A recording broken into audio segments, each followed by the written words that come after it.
Shreds off it. Long drive.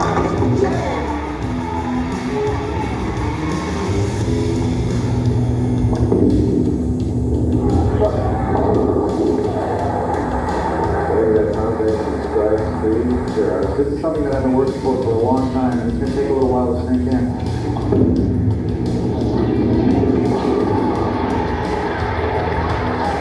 All right.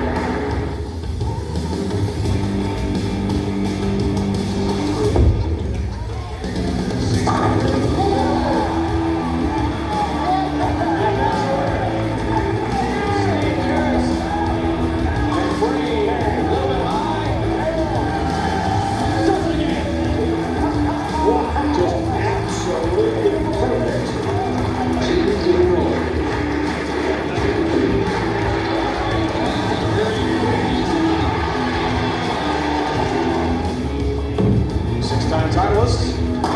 Perfect there. Wow.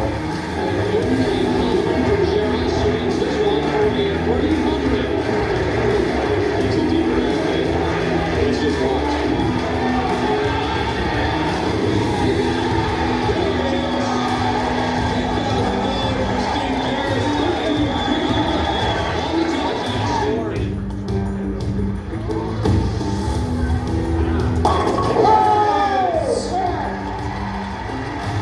Unbelievable running.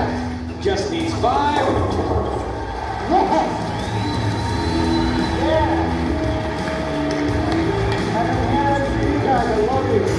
Jaros takes the 2005 PBA Dexter Tournament of Champions.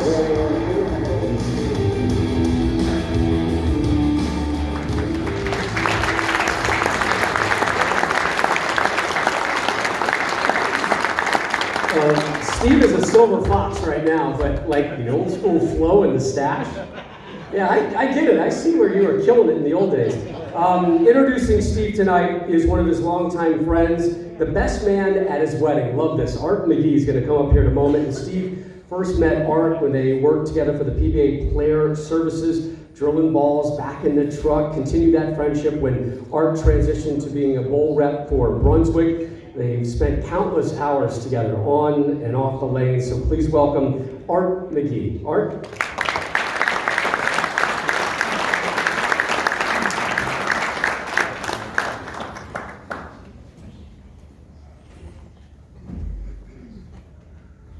Good evening, everybody. For those of you who were not born at the time that I worked last on tour, my name's Art McGee, and as Rob mentioned, I worked with Player Services a couple of years. It was about 11 years altogether. Player Services for almost 3 years. Became the Hammer Tour rep for a couple of years, and then was invited to join the Big B staff, Brunswick, in 1994.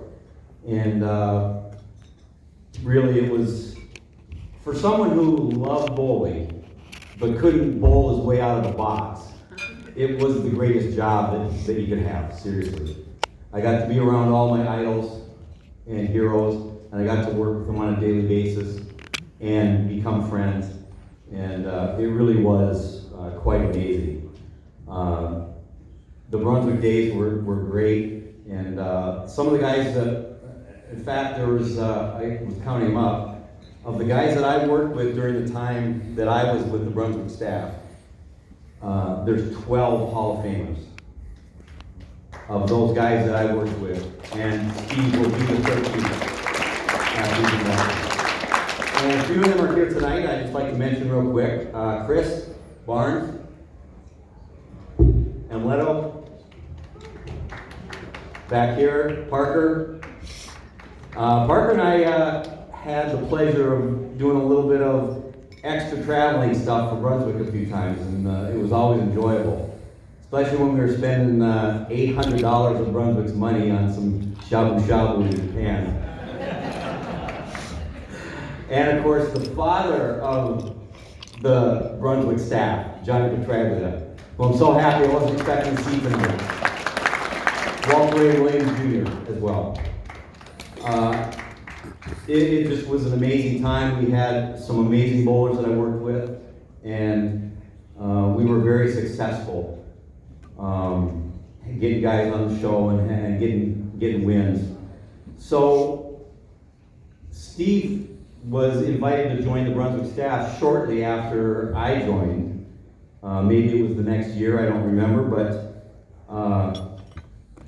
we got really close. Obviously, I had drilled balls for him when I was on the truck, and probably worked with him a little bit when I was on the hammer staff, because let's face it, if you weren't on a staff at that time, everybody wanted to have blue hammer at one time or another. So, but when we were with Brunswick, we worked really close, and we became pretty close. We had a lot of common interests, because I think both of us were really interested in the science part of bowling, and we had countless conversations about layouts and balls and ball motion and all of that stuff, and what could we do to make the set of balls that he was going to go into competition with better. And really, it was great, and I learned a lot from him, and I hope that I was able to share some of my knowledge with him as well. And then when the tour wasn't going, we spent a lot of time together up in Muskegon doing some ball testing and whatever. So we ended up being really close. So in 1997, I have to say that I was super surprised, because he asked me to be the best man at his wedding. So it was planned for a time when the tour was off, and right after the last stop of the segment, I think.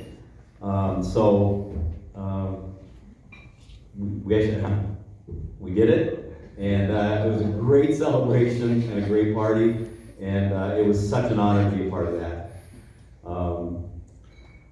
So it was great. He made a whole bunch of shows and won a few titles while we were together.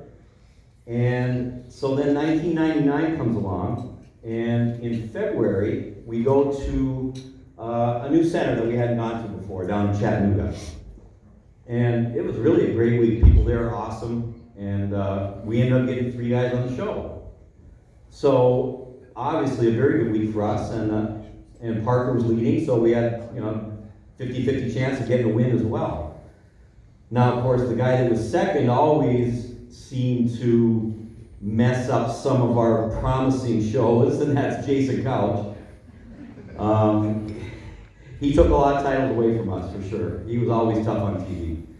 But we had Ricky Ward and Steve and Parker, and so Ricky goes and bowls Lonnie Wallachek, who was making his first telecast ever, and he beat him. And then he bowled Steve. So I'm sitting there in the front row of this particular telecast because they didn't have enough people to fill up the whole on-camera part. Usually I would like to be off on the side with the pair next to the TV pair, but I told him I would sit on the show. So I'm sitting next to June on this show. And so the second match, Steve starts out with the first 4, and Ricky started the match. He goes strike 8, strike 6, 5, spare. So he comes back, and he leans back, and I thought he was going to ask him about making a ball change or something. And he says, "You might as well just hand him the trophy right now." Because he had like the super reaction, and Ricky felt that the left side was getting worse, especially one lane, and it was pretty funny. So Jude says, "What do you say? What do you say?" He says, "Don't worry." He says, "He's going to win." So anyway, you know the rest. He goes off the sheet that game, shoots 300. And then he bowls Jason, and handles Jason fairly easily, 230, 190. So title match against Parker, though, it was great for me, obviously, because now we're guaranteed first and second, and I can just kind of kick back and relax a little. But even though the left was a little tough, Parker obviously made it difficult, like he always did, and had a chance to force Steve to double, but didn't get the second one. So Steve gets up, spare strike, he won by 2. So, perfect night, right? Shoots 300, wins the tournament? Well, not so fast. So, I don't know, I get packed up after the show, And I'm heading to the next week, because I didn't remember where it was, but I had to get out pretty much right away. So, when I got to the next stop, I started hearing that something happened to the TV show. And what the heck? So, and there's rumors going around, like, Steve's not gonna get his 300 bonus, show's not airing, something happened. So, really, no idea what went on. So, when I saw Steve at the next tournament, he kind of filled me in. He said, yeah, in dubbing the tape, somehow they had exposed the time code, and it wasn't up to the standard to be able to show on ESPN. So, I said, so what's going to happen? He says, Commissioner Mark Gerbrick, who is here somewhere, has assured me, though, he called me right away, and he made sure that I knew that the bonus was no problem. You're going to get that for sure. He always took care of the bowlers. And they managed to find slots that they had open that they ran the show. I think the first one was like 3 a.m. a couple days later.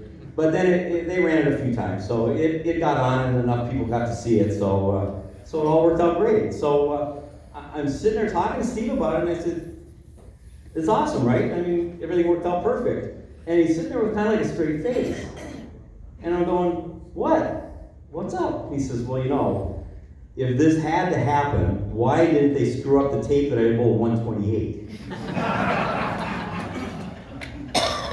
And he still got like a straight face. So at this time, I am proud to present the next inductee into the PBA's Hall of Fame, Mr. Steve Jaros.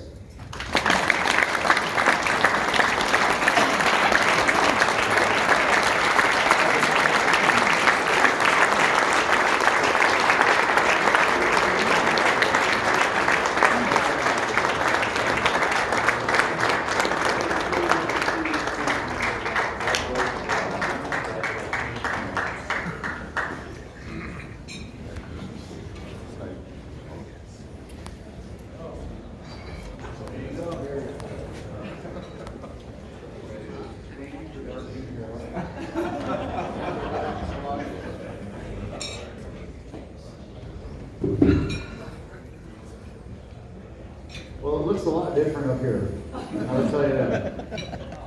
So I'm going to be reading this a little bit. So I came into this week with two goals: hold the tournament champions. First goal: don't look stupid bowling. Second one: don't look stupid up here. I'm 0 for 1. So this could go any one of two ways. So we'll see what happens. First off, congratulations, Tom, Barb, John. Well deserved. I can't think of a better group to be up here with. Midwest region connection here. I always argue that the Midwest is one of the toughest regions. I think everybody argues against that, but that's where I went home. And it was fantastic. So you guys did a fantastic job with the Legion. I really appreciate your friendship, and it was a lot of fun getting to know everybody. So 48 years ago, my dad took me to a bowling center for the first time. We had no idea where it was going to take me, what we were going to do with it, if anything at all, really. I was a 10-year-old kid trying to throw a house ball with a giant star on the side of it and just keeping it in between the lanes, keeping it in between the gutter. Shortly after that, Fairlanes came to our hometown, built a bowling center. Naturally, we were one of the first ones there. That was really my first league, my first junior league, my first adult league. My first job was there. I bowled my first 300 game in that center. We opened our first pro shop in that center, and I even won a regional there. So we were pretty much, that was our second home. I was a house rat. Pretty much lived there the whole time. But we would bowl our junior leagues, me and my friends. We go home, we watch the Pro Bowler score on TV, we tape it. It's on a real tape. We have a giant recording machine that just up back the table. And you had to hope that nobody changed the channel while you were gone, or otherwise you get a cooking show that nobody wanted to watch. So we go back and we watch it, and it seemed like every week it was Mark Roth, Marshall Holman, Johnny Petraglia, Earl Hampton, they were on the shows constantly. And we tried to identify with them. We were mesmerized by what they could do. And it was something that we just really wanted to try to emulate. I had a plastic bowling pin set that I think most kids had. Throwing it in the hallway against the door, tile floor. And we would try to insert ourselves into these matches. We tried to recreate, imagining we were bowling against these guys. Never really knowing that maybe one day I'd actually do it. And I won a lot of titles in that hallway. It was pretty good. I was player of the year twice. So just gave it 2 more times when I was player of the year out here. So it was a pretty good start. But it was a lot of fun with just doing that with our kids, with our friends. Shortly after that, as I started getting, actually first, years after that, Johnny had actually offered my first contract with Brunswick. And never would have seen that coming when I was 10, obviously. But I mean, it was unsolicited, and then they saw something in me, they took a chance and they signed me to a contract, and that's when Art and I got together with everything, and it was cool. I don't know if this happened to Johnny, but I used to get confused with him a lot. I get it. I mean, we had dark hair, with a mustache. Cool mustache, by the way. Glasses, good looking. Modest. But one fan, we were in Toledo, and the fans in Ohio are fantastic. I mean, every tournament we bowled out here has been just amazing. In Toledo, the national championship, it was just a never-ending stream of people wanting to get your autograph while you're bowling. Bowling practice session, I threw a shot, and I turned around, somebody had the page ready, they asked me to sign an autograph. I'm like, awesome, you're one of our favorite bowlers. I'm like, all right, so I go, and they had the page turned to John. And I'm like, did you just see me throw that last shot? And they said, yeah, I mean, you really like the way you throw it. I'm like, I'm right-handed. But I turned it, I signed it, so I'm sure that's happened a lot. I'm sure Johnny got a lot of me.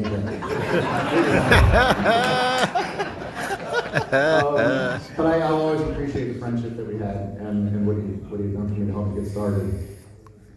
As a kid, I got older, I started to improve. I bowled as many tournaments as I could.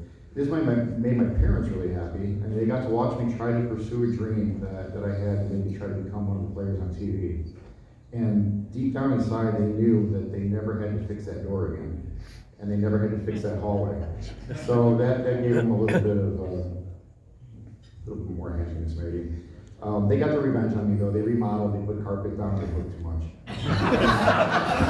Like back then, as soon as the house looked too much, I left.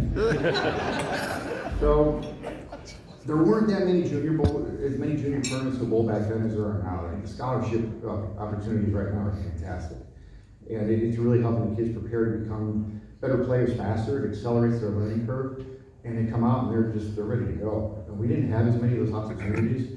The one tournament that we had back then was in the Chicagoland area. It's called the Junior Stars Tournament. It's turned into the Pepsi Tournament since then. It's grown quite a bit. But it was basically, it was a scratch tournament that we bowled, and I made it through the regional qualifying, semifinals, and I found myself as the top seed on the television show, a real television show. It was on WGN. Milo Hamilton was the play-by-play announcer, legendary sportscaster, and that was the first time that I met Carmen Salvino. He was the color commentator. As luck would have it, I ended up winning that tournament. And I won it with Carmen's new ball at the time, the Mark 10. So I think he was secretly hoping that I could pull him for me a little bit. He never admitted it, but I think he was. At the end of that tournament, I had actually earned a $1,000 scholarship that went toward our athletic director at our high school at the time. So it was a little different structure back then than it is now. But at the end of that, actually, when they had got the check, they had presented me with a varsity letter from bowling at a high school that didn't have a bowling program. So I was the first one that actually got a bowling letter. Nobody knew what the hell it was when they saw it, but it was pretty cool. So it was actually pretty easy the first line. Now high school bowling just exploded. So it's really cool to see that. I started bowling the regional program as soon as I got old enough. My parents had to sign a waiver for me to bowl the first couple tournaments. I really wanted to try to see if I could compete against these guys and just see what would happen. We had a tough region. Pete, we had Randy Lightfoot, we had John Forrest, Steve Wonderlick, Ron Williams, all these guys were on tour. These were the guys that I saw on TV all the time, and I got to bowl against them and kind of measure how well I was getting, and it really helped me learn. It took a lot of tournaments before I kind of figured out, maybe I could do it, maybe I couldn't, I don't know. I got to know him, and as I was improving, I just wanted to try to get to the next level. My parents helped me get out on tour. My dad sold shares to get me out on the winter tour in '87, and it was fun. I mean, it was a whole new experience for me. I got to travel with Jim Stefanich, great Chicago bowler, one of the smoothest games I ever saw at the time, and he had 300 on TV before it was cool. A lot of fun, a lot of fun to watch. And I learned a lot from him, mostly about golf, but it was still a lot of fun. We played a lot, and we played on a lot of golf courses that I had no business being on. But it was the way that we were able to kind of get a little bit of relief from the tour. Sometimes we go and hit balls in between blocks. We go and bowl ace squad, and we go hit a bucket of balls, and then we come back and bowl again. And he said it would help clear our heads from the tournament, regain focus. I mean, at least that's what he told me.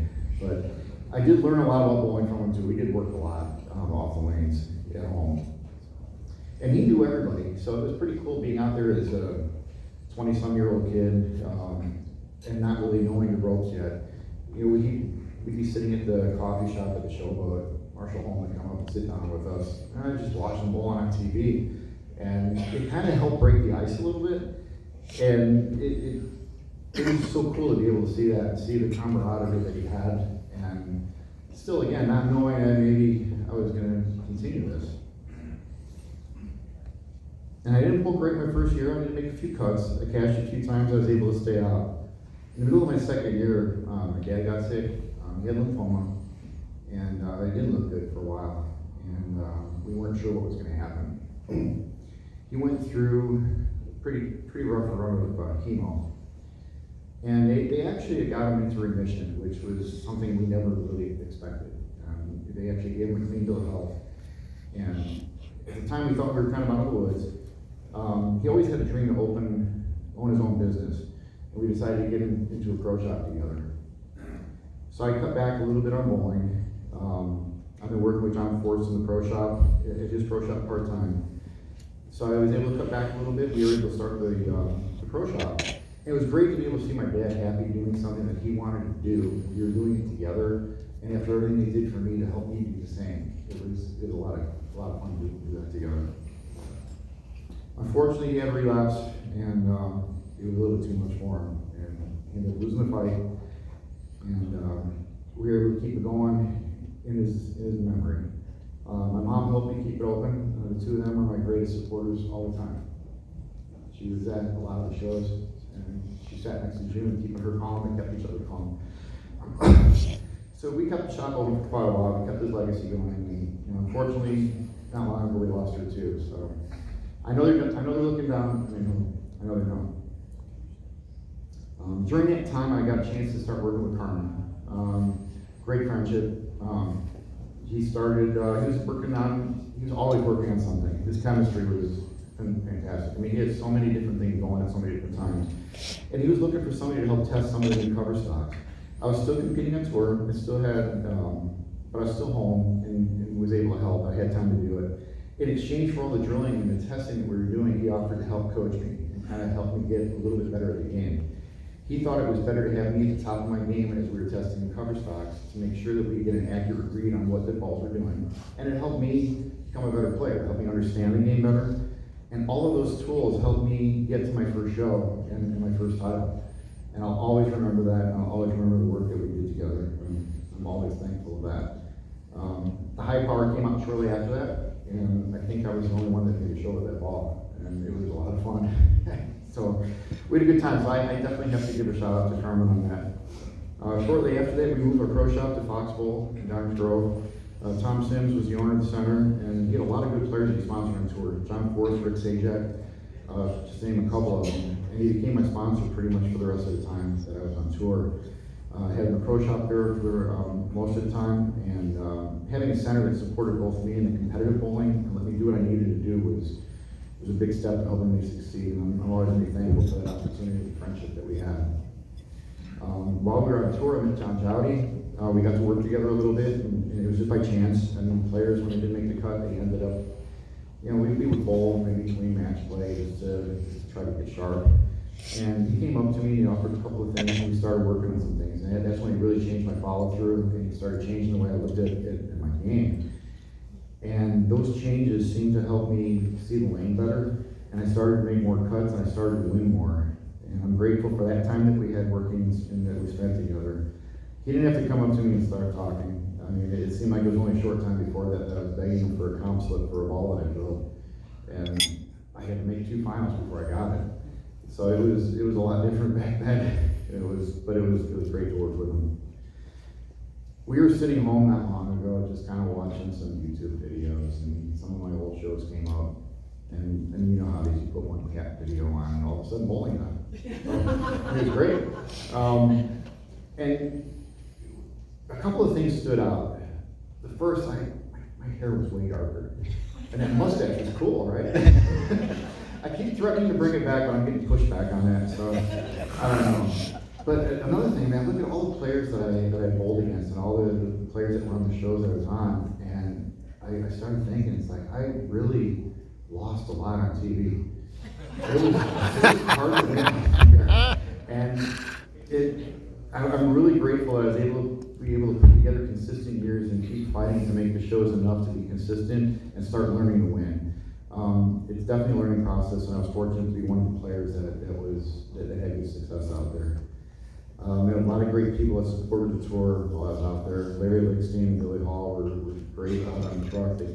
Larry started the whole deal with the drilling out there. They helped me quite a bit. Keith Broval was always somebody that worked hard, and he knew everybody's specs off the top of his head. And he'd go on, and he knew every single person. And he was really funny. I mean, I'd go out there just to hang out and laugh. I mean, it was stressful, and for the players and the staff, but he made it fun. So it was a lot. It was great. I met Art when we were out there when he was drilling, and he told a little bit of the story already.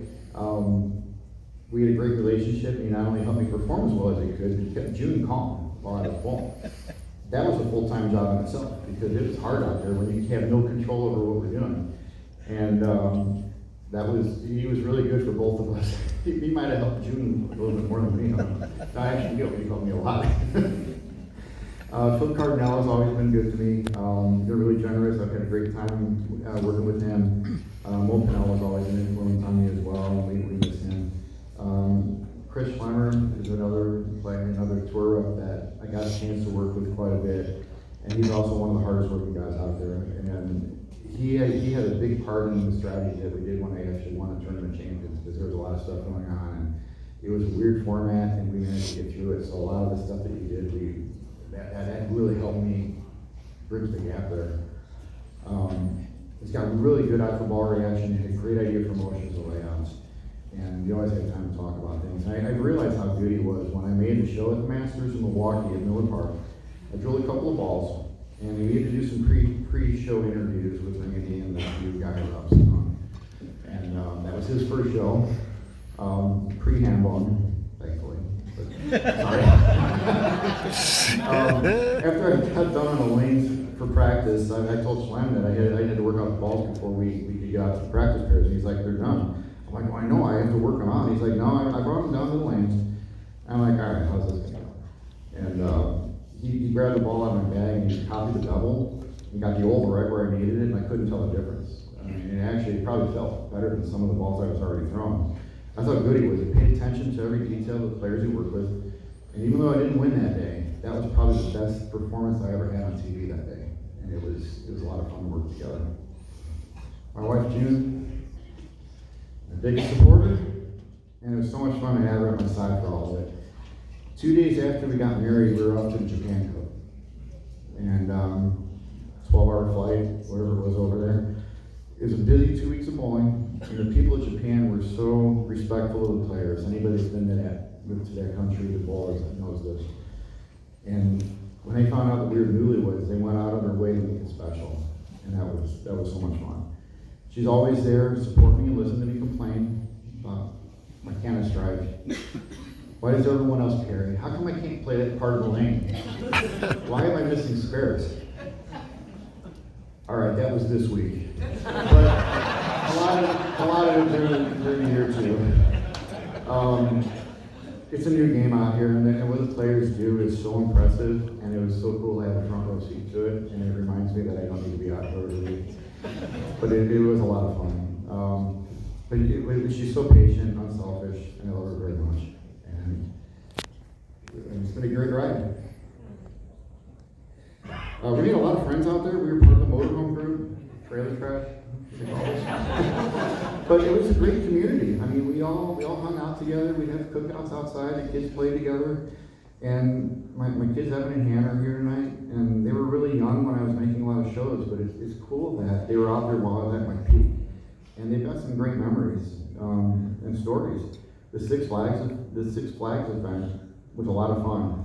Being able to ride the roller coasters in between shows. Throwing footballs with Jason, Delani, with the kids. They always remember that. Watching Jason throw a football two-handed was amazing. And he really does it. I mean, it was so cool. I mean, that was so much fun to watch. But I mean, he was out there with the kids, and they were all having a good time. We were over at Parker's house later, and you know, Tommy throwing Evan in the pool at his house was kind of funny, kind of a good memory. Maybe not for everybody, but it was fun. I mean, they had great memories, and they had a chance to do something that a lot of the kids their age didn't get a chance to do too. And I'm so proud of the adults that they've become, and it's so cool that we can get together now. They're both here today. Hannah's getting married next year. Her fiance Jordan's doing well. We got a lot of excitement coming up. I also want to thank Bob Gudorf and Mike Ede from Classic Products. They're both here tonight as well. Bob recruited me to work as a sales rep in a competitive market. And while I didn't have a lot of experience, it was a great transition from competing to the business side of the sport. They embraced my history and the experience that I had in the sport. They've been great supporters of me since I've started there. I appreciate everything they've done for myself and for the sport of bowling as well. I made great friends there, and it doesn't even seem like work when I go in. I'm grateful that the PBA created a new veterans category. Tom surprised me that day at the sectionals for the collegiate. It's a true honor to be the first one selected in this category, and it's really hard to wrap my mind around it right now. It'll sink in eventually. But overall, when I look at the players in the Hall of Fame, I think that I'm part of that history. I mean, it gives me chills, and it's so humbling to be part of that group, and it's something I'm always going to cherish. Because of bowling, I've got to bowl in different countries, big arenas, baseball stadiums, and theme parks. Something I never thought would happen. And maybe another 10-year-old might be out there, might have seen me bowl on TV and had a dream to do the same thing. They might even be in this room now. So it's a great honor. Thank you very much.